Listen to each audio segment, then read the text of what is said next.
always been fascinated by the old oak tree that stood in the center of our town. It was a towering presence, with gnarled branches reaching towards the sky and a massive trunk that seemed to hold secrets within its bark.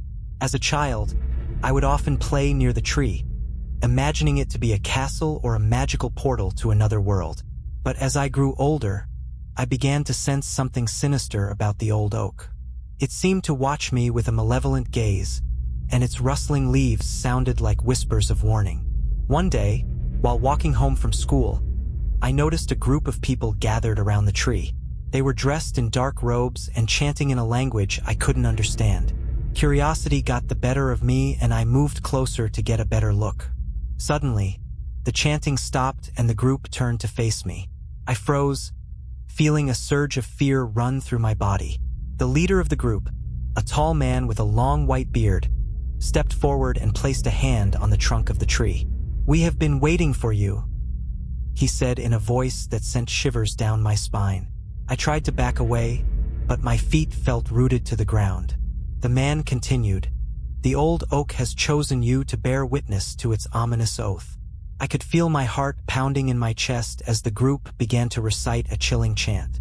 The old oak tree's branches started to sway violently, as if possessed by some unseen force. And then, I heard it, a deep, guttural voice that seemed to come from within the tree itself. "I have stood here for centuries, watching over this town and its people.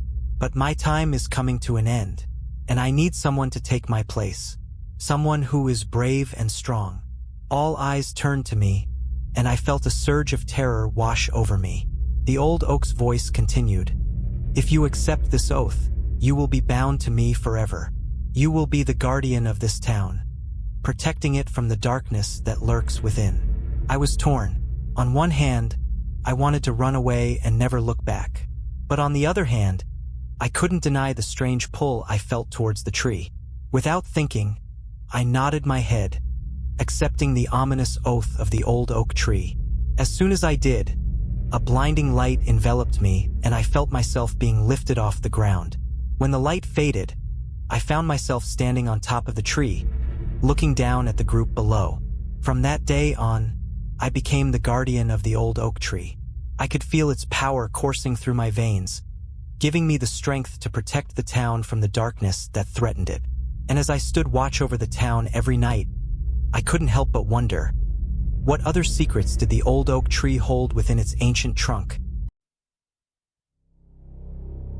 The leaves rustled under my feet as I made my way through the dense trees of Blackwood forest. I had always been fascinated by the eerie atmosphere of this place, but today, I was feeling a sense of unease that I couldn't shake off. I had heard the rumors of a phantom that haunted these woods, but I never believed in such things. However, as I walked deeper into the forest, my mind couldn't help but conjure up images of a ghostly figure lurking in the shadows. I tried to brush off my fears and continue my hike, but then I heard it, a faint whispering sound. I stopped in my tracks, my heart racing with fear. I looked around, but there was no one in sight. I started to walk again, trying to convince myself that it was just my imagination playing tricks on me. But then I saw it, a figure standing in the distance. It was tall and dark, and I couldn't make out any distinct features. I stood frozen, my mind racing with thoughts of running away. But before I could even move, the figure disappeared into thin air. I couldn't believe what I had just witnessed. I wanted to leave the forest immediately, but my curiosity got the best of me. I decided to follow the direction the figure had disappeared in. As I walked, I could feel an eerie presence around me. I could hear whispers and see shadows moving in the corners of my eyes. I was convinced that the phantom was playing tricks on me, trying to lure me deeper into the forest. But I couldn't turn back now. I had to know the truth. And then, I stumbled upon a clearing in the forest. In the center of the clearing stood an old, abandoned mansion. It was the source of the whispers and shadows. Without thinking, I walked towards the mansion and pushed open the creaky doors. Inside, the air was musty and the walls were covered in cobwebs. I could feel eyes watching me from every corner. As I made my way through the mansion, I came across a room that seemed to be the source of the whispers. As I entered, I saw a figure sitting in the corner. It was the phantom. I couldn't believe what I was seeing. The phantom was not a ghost, but a human, a woman. She was dressed in tattered clothes and her eyes were filled with pain and sadness. I cautiously approached her and asked her who she was. She told me her name was Isabella and that she had been trapped in this mansion for years. She had been cursed by an evil witch who had taken over the mansion and turned her into a phantom. Isabella begged me to break the curse and free her from her prison. I was hesitant at first, but I couldn't leave her there all alone.